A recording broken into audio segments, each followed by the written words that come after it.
जय हिंद dear student and friends. आज हम कक्षा 8 के विषय ज्योग्राफी अर्थात हमारी दुनिया का चैप्टर नंबर 3 का खो करने जा रहे हैं। अगर इसका थ्योरी वाला वीडियो नहीं देखे हैं तो हमारे चैनल के कक्षा 8 के सब्जेक्ट ज्योग्राफी अर्थात हमारी दुनिया के प्ले लिस्ट में आप जाके देख सकते हैं। आइए इसको क्वेश्चन आंसर करते हैं। तो जो हमारा क्या है, वस्त्र उद्योग क्या है, क्लॉथ इंडस्ट्री, वस्त्र उद्योग, इसी को पढ़ना है। देखिए इसमें पहला नंबर क्वेश्चन क्या है, इससे पहला बोल रहा है टेक्सटाइल का मतलब होता है, क्या होता है, ये होता है बुनना। नेक्स्ट इसको ध्यान में रखिए, यही हमारा मोटिवेशनल है। तो आइए हम इसको नेक्स्ट क्वेश्चन देखते हैं। देश में कपड़े की मिल सबसे पहले लगाई गई, तो लगाया था कोलकाता में। नेक्स्ट है हमारा 1854 कपड़े की मिल लगी, तो ये कहाँ पे लगा था, तो ये लगा था मुंबई में। कहाँ लगा था, महाराष्ट्र की राजधानी कहाँ है, मुंबई। उसके बाद सिल्क प्राप्त होता है, तो ये कोनून से। नेक्स्ट वस्त्र उद्योग की आवश्यक है, तो कच्चा माल होगा तभी तो होगा। इसमें बोल रहा है खाली स्थानों को भरने के लिए, तो इसमें देखिए क्या क्या भरा जाएगा। भागलपुर देश वस्त्र उत्पादन के लिए प्रसिद्ध है, ये होगा रेशमी, तो सिल्क बोलता है रेशमी को। सूती वस्त्र उद्योग एक देश उद्योग है, तो कुटीर उद्योग है, जिसका वर्णन भारतीय संविधान के अनुच्छेद आर्टिकल 43 में इसका वर्णन है, कुटीर उद्योग का, ये भी ध्यान में रखिएगा। नेक्स्ट कपड़ों की बुनाई को डेस्क कहा जाता है, ये डेस्क को कहा जाता है, डेस्क कहा जाता है, ये टेक्सटाइल कहा जाता है। नेक्स्ट ढाका डेस्क के लिए प्रसिद्ध है, मलमल के लिए। सबसे पहले जो उसमें बनाया था उसका मलमल, कपास और मलमल से ही बनाया गया था कागज। टस प्लाई लू नामक का व्यक्ति था, चीन का था वो, 105 ईस्वी में बनाया था, ईसा ईस्वी में बनाया था। इसको भी ध्यान में रखिएगा। कब किससे बना था, कपास और मलमल से, चीन में बना था कागज पहली बार, टस प्लाई लू नामक व्यक्ति ने बनाया था। नेक्स्ट आपको 10वां में ये क्वेश्चन का अहमदाबाद को डेस्क कहा जाता है, ये भारत का मैनचेस्टर कहा जाता है, ये भी ध्यान। मैनचेस्टर कोई भी जगह हो तो किस लिए, कपड़े के लिए फेमस होगा, जैसे ये मैनचेस्टर वहाँ इंग्लैंड में है, ब्रिटेन में, लेकिन भारत का मैनचेस्टर किसे कहा जाता है, अहमदाबाद को। नेक्स्ट प्राकृतिक रेशे क्या है, नेचुरल फाइबर, भेड़ बकरियों तथा ऊन कोनून से, सिल्क पौधे से, कपास और जूट से, ये सभी प्राकृतिक रेशे अर्थात जो रेशे भेड़ बकरियों कोनून तथा पौधे से तैयार किए जाते हैं वो सब क्या होता है, प्राकृतिक रेशे होते हैं। नेक्स्ट इसको ध्यान में रखिएगा क्योंकि ये हमारा मोटिवेशन है, जरूर इस पर ध्यान दीजिए। नेक्स्ट मानव निर्मित रेशे का नाम लिखिए, तो इसमें हो जाएगा नायलॉन होगा, पॉलिस्टर हो जाएगा, एक्रिलियम हो जाएगा और रेयॉन, ये सब क्या है, मानव निर्मित। नेक्स्ट क्वेश्चन है हमारा मशीनों से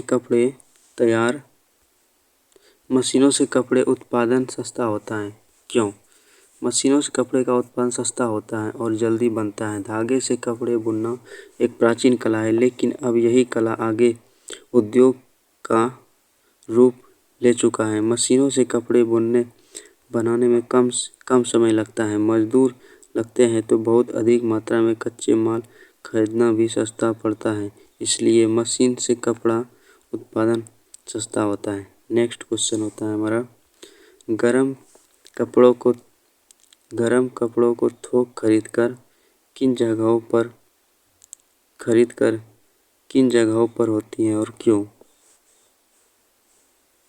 उसके बाद गर्म कपड़ों को थोक खरीदकर लुधियाना दिल्ली से होती है, क्योंकि यहाँ अत्यधिक मात्रा में मिल है तथा कच्चा माल आसानी से उपलब्ध हो जाता है, जिससे कपड़े कम कीमत पर उपलब्ध हो जाते हैं। नेक्स्ट क्वेश्चन उद्योग की स्थापना में सहायक कारकों का वर्णन किया। आंसर है कच्चे माल की उपलब्धता, सूती वस्त्रों के उद्योग हेतु कच्चे माल की उपलब्धता महत्वपूर्ण कारक है।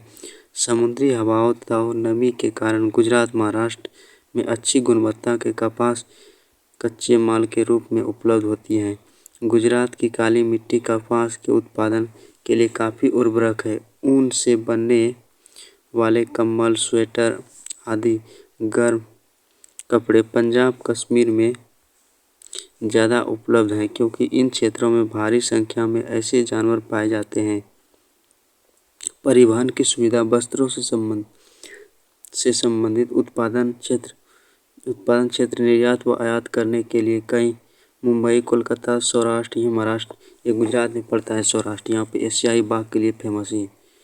उसके बाद कोयम्बटूर तमिलनाडु में है इत्यादि। बंदरगाह, बंदरगाह को क्या बोलता है? सी पोर्ट। जहाँ पे समुद्री जहाज आकर रुकता है उसको क्या बोलते हैं? बंदरगाह। रोड, रेल मार्गों, वायु मार्गों नज़दीक अवस्थित है। इससे कच्चा माल तैयार व माल को महत्वपूर्ण देश में भी पहुंचाया जाता है। साथ ही यूरोपीय देशों से आधुनिक मशीनों की आयात करने में सुविधा होती है। नेक्स्ट हमारा जलवायु। जलवायु भी बहुत ही इम्पोर्टेंट भूमिका निभाता है उद्योग के लिए। वस्त्र उद्योग के लिए नम वायु जलवायु आवश्यक है।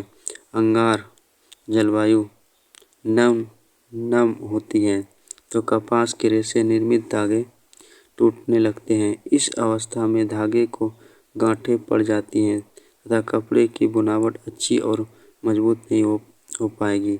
ऐसे जलवायु का अभाव में भी कृत्रिम रूप से आर्द्र जलवायु उपलब्ध कराई जाती है। नेक्स्ट टाइम इसी का पूंजी की उपलब्धता मुंबई, कोलकाता, अहमदाबाद जैसे स्थानों पर पर्याप्त पूंजी निवेशक है। मतलब वहाँ पे क्या है जो पूंजी निवेश कर सकता है। व्यापारी सब मुंबई के प्रमुख पारसी व्यापारियों ने, पारसी एक बहुत ही इंपॉर्टेंट व्यापारी का नाम, उसका नाम दादा भाई नौरोजी, जो ब्रिटिश संसद से चुनाव लड़ा था पहली बार, इसको ध्यान में रखिएगा। इसे ग्रैंड ओल्ड ऑफ इंडिया कहा जाता है। भारत का वयोवृद्ध पुरुष कहा जाता है।